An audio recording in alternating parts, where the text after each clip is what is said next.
There is something that has been eating at me for years, and I know that the moment I say it out loud, some of my colleagues are going to be quite upset. Some of them will even be genuinely angry.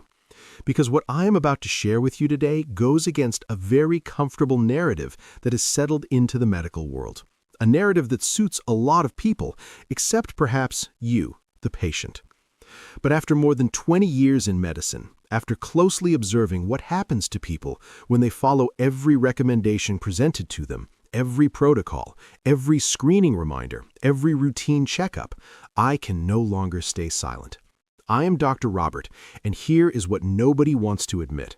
Sometimes the worst thing you can do for your health is to have too many medical tests done, especially after the age of 60 or 65.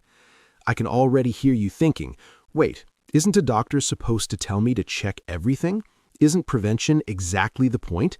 Isn't that precisely why we go to the doctor? To catch problems before they become serious? And yes, that is exactly what we have all been told. Detect early, find the problem before it becomes serious, stay alert to everything, never let a sign slip by. That is the message you hear everywhere. In advertisements for health screening clinics, in the brochures from your health insurance provider, in the advice your family and friends give you. And frankly, it is a message that sounds right, that seems intelligent, that seems responsible. But what if I told you that this message leaves out the most important part of the story? The part about what happens after something is found. Because here's what is never mentioned in those advertisements for comprehensive health checkups. Once something is found, anything at all, even something that would never harm you, even something that has been there for decades and has no intention of ever changing, the gears start turning. And sometimes those gears crush your quality of life in a way that nobody anticipated. So today, I am going to walk you through 4 medical tests that I see causing more problems than they solve, particularly in people over 60. These are not rare or experimental tests. They are common tests performed every day in thousands of clinics and hospitals, tests that your doctors may recommend to you tomorrow. And I'm not doing this to push you away from medical care. I'm doing it because I want you to understand what you're signing up for before you say yes, before you step onto that treadmill, lie down inside that scanner, or swallow that colonoscopy prep liquid. Because you deserve to make an informed decision, not a default one. Before getting into the details of the 4 tests, I need to explain something that has profoundly changed the way I practice medicine, something that is not taught enough in medical schools and that is spoken about too rarely with patients. It is called the cascade effect, and once you see it, you cannot unsee it. You can never look at a lab order or an imaging prescription the same way again. Here's how it works. You get a screening test done. Let's say you feel perfectly fine. You sleep well, you walk every day, you live your life, you handle your affairs, you enjoy your grandchildren. You have no symptoms, none at all. The result comes back and shows something. Maybe a spot, maybe a shadow, maybe a number slightly outside the so-called normal range. That finding might be completely harmless. It might have been there for 20 years, and it could stay there for another 20 without ever bothering you in any way. But here's the problem. The doctor sees it and now has to do something about it. Because what if he does nothing? What if it turns out to be serious? What if, a year from now, you come back with an advanced problem and ask him why he did nothing when it was right there in front of him in the report? That fear, which the doctor himself feels too, is completely understandable. But it sets off a machine that can carry you away. So he sends you to a specialist. The specialist is careful, conscientious. He orders another test, more detailed, more precise. That test shows maybe the same thing, still not clearly defined. No conclusion can be drawn.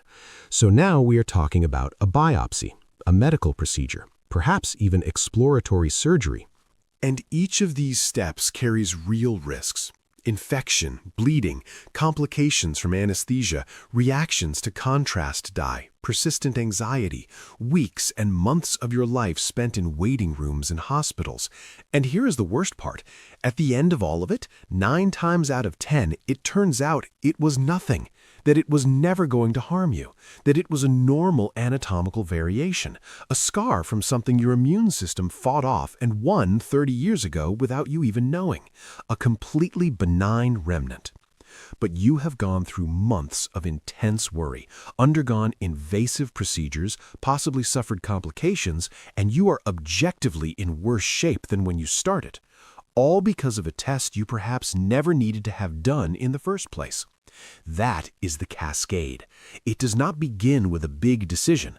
It begins with a single test, perhaps unnecessary, a single ambiguous result, and then it takes on its own momentum, and you become a spectator of your own medical trajectory. Let us talk about the first test that triggers this cascade over and over again. This one is particularly tricky because it seems so intelligent, so modern, so preventive. I am talking about whole body scanners. MRI or CT scans of the entire body, which promise to check everything in a single session. You've probably seen the advertisements.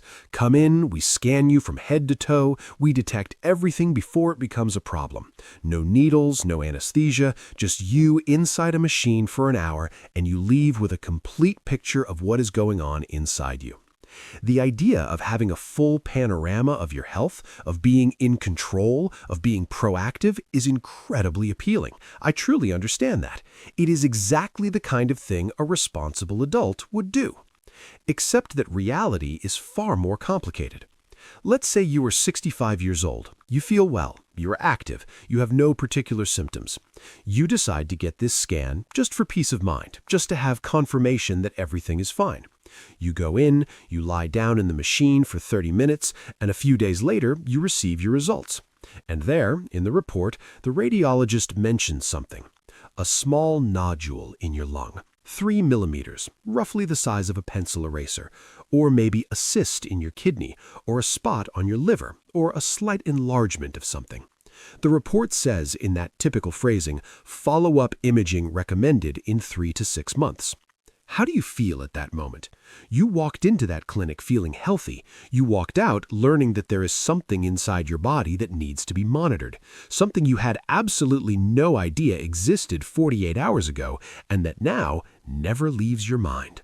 You probably cannot stop thinking about it. Every time you breathe deeply, you think about that lung nodule. Every time you feel a slight ache in your side, you think about that kidney cyst. Every meal becomes an occasion to wonder whether you are eating the right things for your liver. So, 3 months later, you come back for another scan. Maybe the thing is still there, maybe slightly larger, maybe slightly smaller. Hard to say. Measurements vary slightly depending on the equipment, depending on the radiologist. The conclusion is the same.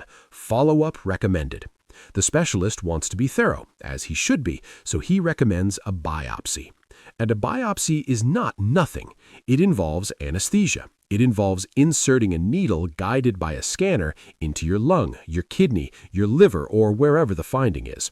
It involves a risk of infection, a risk of bleeding, a risk of pneumothorax if it's in the lung. And here is what research shows unambiguously. When you scan healthy people over the age of 60, you almost always find something unusual. I'm not exaggerating at all. We're talking about 90 to 95% of people. Small spots, small cysts, small shadows, small calcifications. The medical term for this is incidentaloma, or incidental finding. Things that were found by chance without looking for them because we were looking for something else or because we were looking at everything. And the vast majority of them, truly the overwhelming majority, will never cause any problem whatsoever. They are simply the normal traces of a body that has existed for 6 or 7 decades. They are like wrinkles on the inside, scars from small battles your immune system won without you ever knowing, anatomical variations that have no clinical significance. But once they are found, they cannot be ignored, and that is where the cascade begins its relentless progression. There are serious studies on this subject. Researchers have followed people who underwent these whole body scans over several years and compared them with people who had not. And do you know what they found? The people who were scanned did not live longer than those who were not. They did not avoid more diseases. They did not have a better quality of life. But they had significantly higher rates of chronic anxiety, depression, and unnecessary medical procedures. The scanner did not make them healthier. It made them sicker psychologically and often more exposed physically. So what do you do instead? Because I am not saying to stop taking care of your health. I am saying to take care of the right things with the right tools. Rather than looking at your organs in images, focus on how your body actually functions in real life. Can you climb 2 flights of stairs without getting winded? Can you get up from a low chair without using your hands? How is your balance on one foot? How do you sleep? Is your appetite stable? Are you in a good mood most of the time? These functional, concrete, daily indicators tell us infinitely more about your real health than any whole-body scanner ever could. If you want a real health checkup, sit down with a doctor who will take the time to look after you as a person, someone who will go through all of your medications one by one, because I guarantee you that at least one of them is probably doing you more harm than good at your age. Someone who will talk to you about your diet, your level of physical activity, the quality of your social relationships, what gives you joy in your life. Because those things, the ordinary, everyday things that modern medicine tends to find too simple to be interesting, are what truly determine how you are going to age. The scanner looks for problems that may not exist.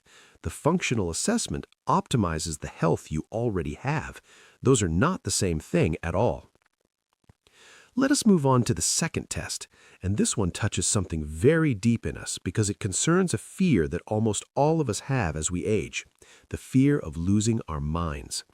I am talking about brain MRI performed for mild memory concerns.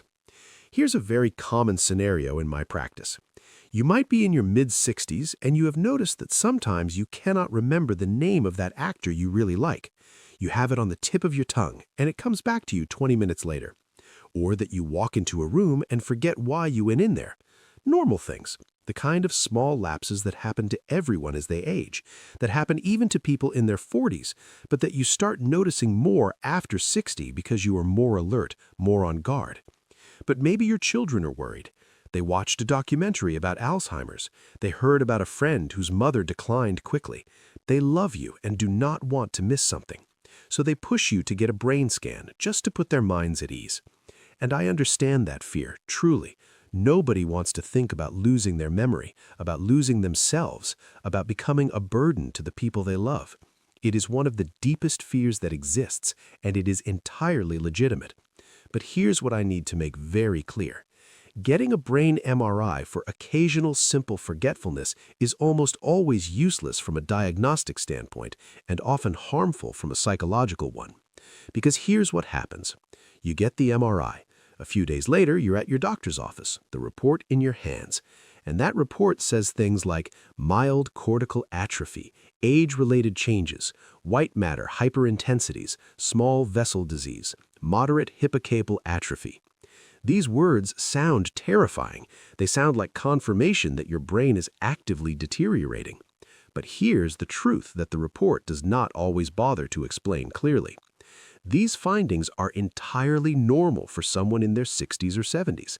They simply describe what any brain looks like at that age. It's like imaging your skin and being surprised that it shows wrinkles, age spots, and enlarged pores. Of course it does. That's what skin that has lived looks like. The brain has wrinkles too. The problem is that these medical terms do not sound normal. They sound like a disease in progress. And suddenly, you're going through your life thinking that you have brain lesions, that Alzheimer's is just around the corner, that it's only a matter of time, when in fact, you're fine. When in fact, your forgetfulness is that of any person your age. And here is the truly frustrating part for a clinician like me. Rigorous studies show that when you scan the brains of perfectly functional people over the age of 75, more than 90% of them have results that appear abnormal in the radiology report. But most of these people have completely normal memory and thinking in their daily lives. The images do not match the lived reality. I have seen people sharp as a tack, reading 3 books a month, managing their finances without help, completing crossword puzzles with ease, whose MRI was, on paper, quite concerning. And I have seen people with real early-onset dementia whose MRI looked almost normal. A brain image is a tool, but it does not tell us what we think it tells us. So, what do you do instead if you are genuinely worried about your memory? There is a much better way to evaluate this. Simple cognitive tests that can be done right in the office, that take 10 minutes, and that actually measure how your brain is functioning today. You are asked to remember 3 words and repeat them 5 minutes later, to draw a clock showing 11:10, to name as many animals as possible in 1 minute, to count backward from 100 by sevens. Things that seem simple but that are surprisingly revealing.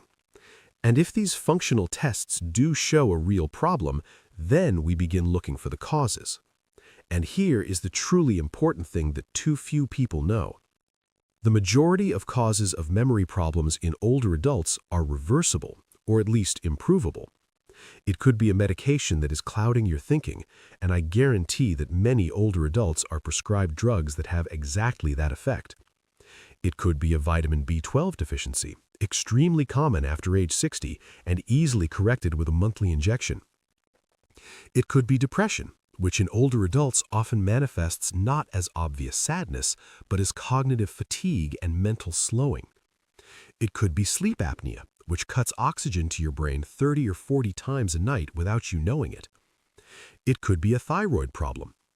We check all of these things first, simply and efficiently. And you would be surprised how often addressing one of these issues completely restores memory without ever opening an MRI report. Now, if someone is progressively and significantly declining, if they are getting lost in places they have known for years, if they no longer recognize their loved ones, if they can no longer manage their finances or prepare a simple meal, that is different. In that case, yes, a full workup is warranted, and imaging is part of that workup. But for the everyday forgetfulness that simply accompanies aging, a brain MRI creates far more problems than it solves. Let us move on to the third test. This one often surprises people because it seems so logical, so cautious. I'm talking about the routine cardiac stress test on a treadmill. More specifically, putting someone on a treadmill simply because they have reached a certain age. Here's the typical situation. You are perhaps 72 years old and you're about to have a routine surgical procedure. Nothing major, maybe a hernia repair, a knee replacement, cataract surgery. And the hospital or clinic protocol states that any person over the age of 70 must undergo a cardiac evaluation before the operation, including a stress test. So even if you feel perfectly fine, even if you walk every morning, even if you can go to the market and come back without any chest pain or particular shortness of breath, they put you on a treadmill. Think about that for a moment. If you can walk 2 kilometers in your daily life without any discomfort, what is the treadmill test going to tell us that we do not already know? Your daily life is your natural stress test. You pass it every day successfully. But the protocol is the protocol, and protocols have an institutional logic that is not always the same as individual clinical logic. So you get on that treadmill. And this is where it gets problematic. Stress tests have a very high false positive rate in older adults. That means the test signals a problem when there actually is none. Maybe because your maximum heart rate no longer reaches the thresholds set by formulas calibrated on younger populations. Maybe because of the beta blockers or other medications you take that naturally cap your heart rate. For 100 different reasons that have absolutely nothing to do with a dangerous blockage in your coronary arteries. But once that test comes back abnormal or inconclusive, you are on the medical treadmill, the metaphorical one this time. A cardiac catheterization is scheduled, meaning a catheter is inserted into an artery in your wrist or groin and threaded all the way up to your heart to inject contrast dye and visualize your coronary arteries. It is invasive. It is done under light sedation. It carries real risks, a risk of hematoma at the puncture site, a risk of reaction to the contrast dye, a rare but real risk of stroke or heart attack caused by the procedure itself. And often, when they get in there, they find exactly what you would expect to find in a 72-year-old heart that has lived its life. A bit of atherosclerotic plaque on the vessel walls, a slight narrowing here and there, nothing that requires a stent or bypass surgery, nothing that was on the verge of causing an imminent heart attack. But now, you have undergone an invasive procedure, And worse still, in your medical file, you are labeled a cardiac patient with coronary artery disease. A reinforced medication regimen is prescribed, and the psychological damage is done. Maybe you used to play tennis twice a week, but now you're afraid to exert yourself. You walk more slowly, you climb stairs with apprehension, and that gradual reduction in physical activity will itself, over time, deteriorate your real cardiovascular health. The test that was supposed to protect you has stolen your confidence, your activities, and sometimes even your joy of living. What is the alternative? Listen to your body. It is the best stress test there is, and it is free. If you can climb stairs, walk at a good pace, garden, do your grocery shopping without chest pain, without unusual shortness of breath, without a feeling of pressure in the chest, your heart is telling you it is doing fine. Those are the symptoms that should alert you.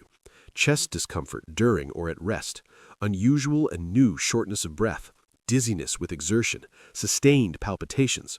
If you have those symptoms, yes, absolutely get yourself checked without delay. That is where a stress test makes complete sense and has real value. But if you want to objectively know your future cardiovascular risk, there is a better and underused tool. It is called the coronary artery calcium score. It is a quick scan, 5 minutes at most, no treadmill, no needle, very little radiation. It measures the amount of calcium, hardened cholesterol, that is built up in your coronary arteries over the years. The result is a single number.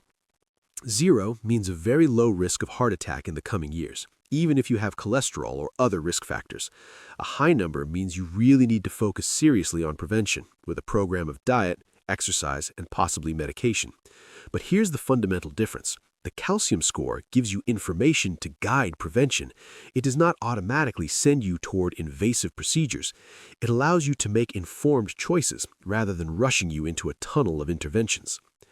And now, the fourth test. I know this one will be the most controversial. I'm talking about routine colonoscopy after age 75. More specifically, repeated routine colonoscopies when your previous ones were normal and you have no particular risk factors. I want to be absolutely clear from the outset.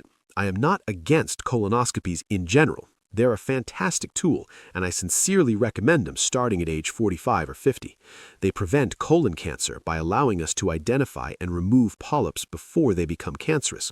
That is real primary prevention, and it works. If you're in your 50s, 60s, or even early 70s, and you're overdue for one, get it done, without hesitation. But here is a reality that medicine is increasingly acknowledging clearly.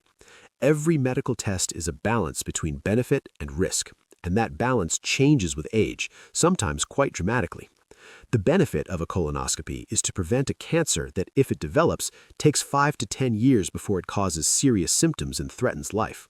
If you are 78 or 80, is that benefit still worth the risks? That is the honest question that needs to be asked. Because colonoscopies carry risks, and those risks increase significantly with age. First, there's the preparation. The large volume of liquid you have to drink the night before, which keeps you on the toilet for hours, and which can leave an elderly person in a state of serious dehydration and weakness, sometimes enough to require hospitalization.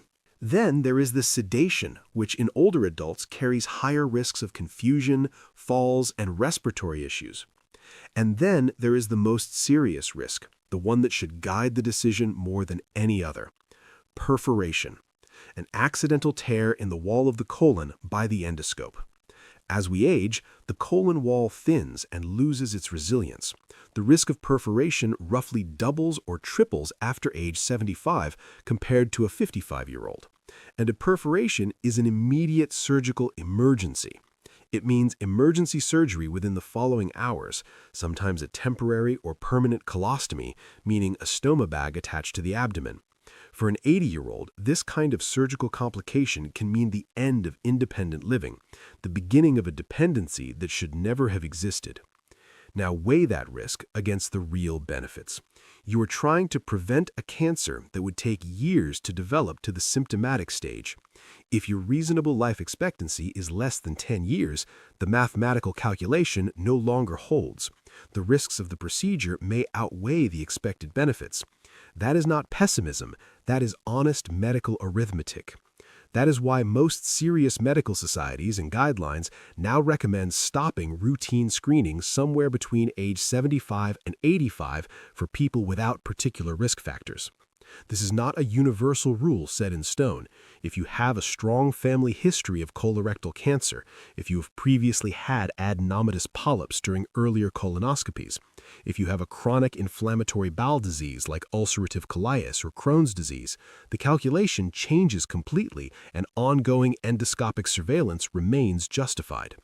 But for the average 78-year-old with no particular history, whose last colonoscopy at age 68 was completely normal, continuing to have one every 5 or 10 years is probably doing more harm than good. So what do you do instead? Watch for symptoms. This is crucial and should never be overlooked. If you notice persistent changes in your bowel habits, unusual alternating diarrhea and constipation, if you see blood in your stool, if you experience unexplained abdominal pain, unexplained weight loss, if you develop iron deficiency anemia without explanation, those are warning signs that require investigation regardless of your age. At that point, age does not matter. A diagnostic colonoscopy is needed to understand what is happening. And invest in the power of diet. It is the most solid intervention you can make for your colon at any age. Eat fiber abundantly. Fruits, vegetables, legumes, whole grains. Fiber feeds the good bacteria in your gut microbiome, and those bacteria produce short-chain fatty acids that actively protect the colon lining against inflammation and malignant transformation. More lentils, more broccoli, more oats, more apples with the skin on, more beans of every kind. This is real prevention that benefits your entire body with no risk, no preparation, no waiting time. So, there you have it. 4 tests that I see causing more harm than good, especially after age 60. Whole body scanners that find problems that are not problems, brain MRIs for entirely normal forgetfulness, which create abnormal and lasting anxiety, routine treadmill stress tests that trigger cascades of invasive procedures, and repeated colonoscopies after age 75 that risk more than they prevent. Do you see the common pattern running through all of these cases? It is always the cascade.